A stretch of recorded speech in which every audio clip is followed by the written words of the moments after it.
अक्सर देखती हूँ। मैं उनकी बड़ी बहन की जैसी हूँ, लेकिन मैं जिंदगी में दोबारा कभी बेबी सिटिंग नहीं करना चाहूंगी। मुझे इस कहानी के माध्यम से मशहूर होने की इच्छा नहीं है, लेकिन मैं इतना जरूर कहना चाहूंगी कि यह खेल कोई मजाक नहीं है।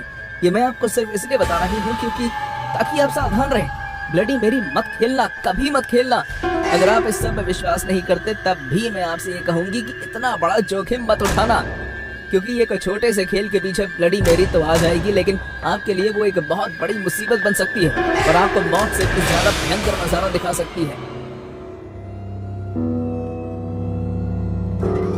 ओह, तुम तो जल्दी आ गए। खैर कोई बात नहीं, आओ।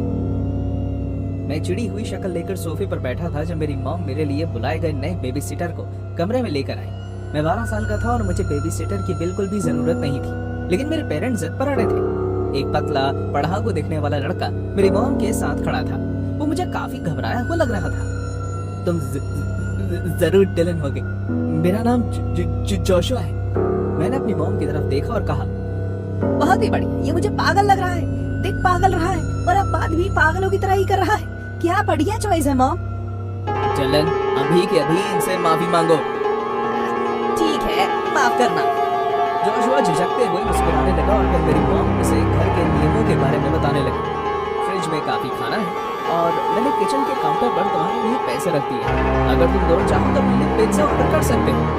डिलन को डरावनी फिल्म देखना पसंद है, लेकिन इसे देर रात टीवी मत देखने देना, ठीक है? ठीक है Mrs Roger. Goodbye Dylan, तमीज में रहना, ओके? वो लोग चले गए और जोशुआ मेरे साथ आकर बैठ गया। तो तुम्हें हाँ, डरावनी फिल्में। मुझे भी। क्या वाकई? क्या तुम कुछ डरावना देखना चाहोगे? हाँ, क्यों नहीं। मैं जानता था कि वो झूठ बोल रहा था, वो बस दिखाना चाहता था कि वो बहादुर है। तो मैंने एक बहुत ही डरावनी फिल्म लगा दी जिसमें बहुत ज्यादा खून खराबा था। हमें वो फिल्म देखते हुए 10 मिनट हो गए थे। मुझे अभी से जोशुआ के चेहरा फीका पड़ता हुआ दिख रहा था। शायद वो मन ही मन चिल्ला भी रहा था। मुझे उसे परेशान और डरा हुआ देखकर बहुत मजा आ रहा था। क्यों ना हम अपने लिए पिज्जा ऑर्डर कर लें? हाँ, मैं ऑर्डर करता हूँ। वो भागते हुए किचन में गया ताकि उसे टीवी की स्क्रीन की तरफ ना देखना पड़े। मेरी हंसी तो रुकी नहीं रही। मैंने सुना कि जोशुआ ने एक्स्ट्रा चीज वाला एक पेपरोनी पिज्जा ऑर्डर किया है और तभी मेरे दिमाग में एक और खुराफाती आइडिया आया। क्यों ना मैं उससे छुपन छुपाई खेलने के लिए पूछूं। इस तरह मैं उसे और भी ज्यादा डरा पाऊंगा। जैसे ही जोशुआ वापस आया, मैंने उसे इस नए आइडिया के बारे में बताया और वो खुशी खुशी राजी हो गया। मुझे लगता है कि वो खुश हो गया था कि अब उसे वो डरावनी फिल्म और नहीं देखनी पड़ेगी। खेल शुरू करने से पहले मैंने वॉशरूम जाने की जरूरत महसूस की, इसलिए मैं हल्का होने चला गया। टॉयलेट की सीट पर बैठे बैठे मैं जोशुआ को डराने के अलग अलग आइडियाज के बारे में सोचकर खुश हो रहा था और तभी मैंने दूसरी बार घर की घंटी की आवाज सुनी। मैं थोड़ा हैरान था कि पिज्जा इतनी जल्दी कैसे आ गया, लेकिन जब मैं बाहर आया तो मैंने देखा कि जोशुआ दरवाजा खोलकर खड़ा था और बहुत ही हैरान नजर आ रहा था। तुम बाहर क्या कर रहे हो? मुझे लगा कि पिज्जा वाला आया है, लेकिन जब मैंने दरवाजा खोला तो बाहर कोई नहीं था। तो फिर कहीं टीवी वाला भूत तो नहीं था? भूत जैसा कुछ नहीं होता। उसने दरवाजा बंद कर दिया और डरते हुए इधर उधर देखने लगा। ये लड़का तो बुरी तरह डरा हुआ था। मैंने एक भी और सेकंड गवाए हमने खेल शुरू कर दिया। पहले जोशुआ छुपने गया और मैंने उसे 5 मिनट के अंदर ही ढूंढ लिया। वो बेवकूफ पढ़ाकू ने खुद को किचन टेबल के कपड़े के नीचे छुपाया हुआ था। जब मैंने उसे पूछा कि वो बेसमेंट में जाकर क्यों नहीं छुपा, तो उसने कहा कि अंधेरे से मुझे डर लगता है। बस अब क्या था, उसने खुद ही मुझे एक बढ़िया प्लान दे दिया। मैंने उसे कहा कि अब छुपने की बारी मेरी है और अच्छा रहेगा अगर हम लाइट्स बंद कर देते। उसे देखकर पता चल रहा था कि वो डर चुका था, लेकिन खुद को एक जिम्मेदार बड़ा साबित करने के लिए वो मान गया। वो दीवार की तरफ मुड़ा और गिनती करने लगा। 1 2 3। मैं किचन के काउंटर के पीछे जाकर छुप गया और वहां से उसे देखने लगा। मेरे हाथ में टीवी का रिमोट था।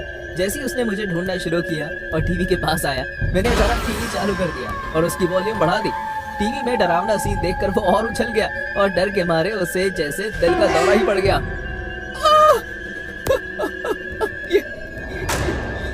ये कोई मजाक नहीं है डिलन। उसने टीवी का प्लग निकाल दिया ताकि मैं ऐसे दोबारा ना कर सकूं।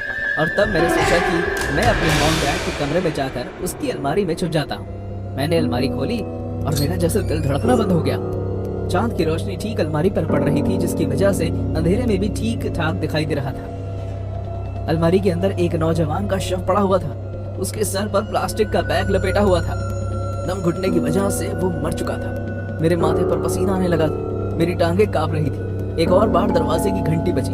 अचानक मेरा ध्यान उस लड़के की जेब पर गया जिसमें से एक बटुआ बाहर निकल रहा था। कांपते हुए हाथों से मैंने उसे जेब से निकाला और उस लड़के की आईडी देखी। उस आईडी पर जो नाम लिखा था वो था जोशुआ मिलर। अगर मेरा असली बेबीसिटर मेरे पेरेंट्स की अलमारी में मरा हुआ पड़ा है तो फिर मैं इस वक्त छुपन छुपाई किसके साथ खेल रहा हूँ? ओ टिलन, तुम अपने मॉम डैड के कमरे की अलमारी में तो छुपने नहीं गए हो ना? मैंने उसके पैरों की आवाज कमरे में आती हुई सुनी। मैं फौरन बिस्तर के नीचे जाकर छुप गया। मेरा दिल पहले से ज्यादा जोर से धड़क रहा था। मेरे घर में कातिल घूम रहा था। बिस्तर के नीचे बने अंतर से मैंने उसके पैरों को कमरे में आते हुए देखा और फिर वो खुली हुई अलमारी के आगे आकर रुक गया। भाई, तुमने अपने बेबी सिटर को ढूंढ लिया। मुझे एहसास हुआ कि खेल मैंने उसे खेलने को कहा था तो अब वो मेरे लिए जीने की जरूरत बन चुका था, क्योंकि मेरी जिंदगी अब इसी खेल पर निर्भर थी। मैंने अपने मुंह पर हाथ रख लिया ताकि वो कातिल मुझे जोर जोर से सांस लेते हुए भी ना सुन पाए। क्योंकि अब तुम इसे ढूंढ ही चुके हो तो मैं तुम्हें अपने बारे में बता दें। मेरा नाम काइल है। जोशुआ मेरा सबसे करीबी दोस्त हुआ करता था जब तक वो मेरी गर्लफ्रेंड के साथ नहीं सोया। मेरा मतलब है, क्या तुम सोच सकते हो कि इस जैसा बेवकूफ किसी की गर्लफ्रेंड भी चुरा सकता है? इसलिए मैंने वही किया जो करना चाहिए था। वो अपनी कहानी पूरे कमरे में घूमते घूमते सुनाने लगा। बिस्तर के नीचे से मुझे सिर्फ उसके पैर हिलते हुए नजर आ रहे थे। तो कुछ दिन पहले मुझे पता चला कि इसने कोई बेबी सिटिंग का काम लिया है और तभी मैंने फैसला किया कि मैं इसे जान से मारूं। तुम तो जानते ही होगे कि किसी और के घर में उसे मारना ज्यादा सुरक्षित अपराध है। मेरा विश्वास करो, मैंने यही सोचा था कि मैं सिर्फ उसकी जान लूंगा, तुम्हारी या तुम्हारे पेरेंट्स की नहीं। मेरा प्लान सिंपल था, मैं उसके आने से पहले आ जाऊंगा और फिर उसके आने का इंतजार करूंगा। फिर मैं उसे मार डालूंगा और उसकी लाश घर में छुपा दूंगा और फिर तुम्हारे सोने के बाद उसकी लाश ठिकाने लगा दूंगा ताकि तुम्हें कुछ पता भी ना चले। सब कुछ प्लान के मुताबिक चल रहा था जब तक तुमने उसकी लाश नहीं देख ली। अब मैं क्या करूंगा? हाँ, ऐसा कहते हुए वो मेरे पेरेंट्स के बेड पर बैठ गया। उसके पैर मुझसे बस आधा फीट की दूरी पर थे। बताओ मुझे, बताओ, मैं क्या करूंगा? मुझे नहीं लगता कि तुम इतना बड़ा राज अपने दिल में रख सकते हो, इसलिए मेरे पास अब और कोई रास्ता नहीं बचा। वो अचानक झुकने और बिस्तर के नीचे ठीक मेरी आंखों में आंखें डालकर देखने लगा। फिर चिल्लाया, तुम्हारी मौत का वक्त आ गया है टिलन।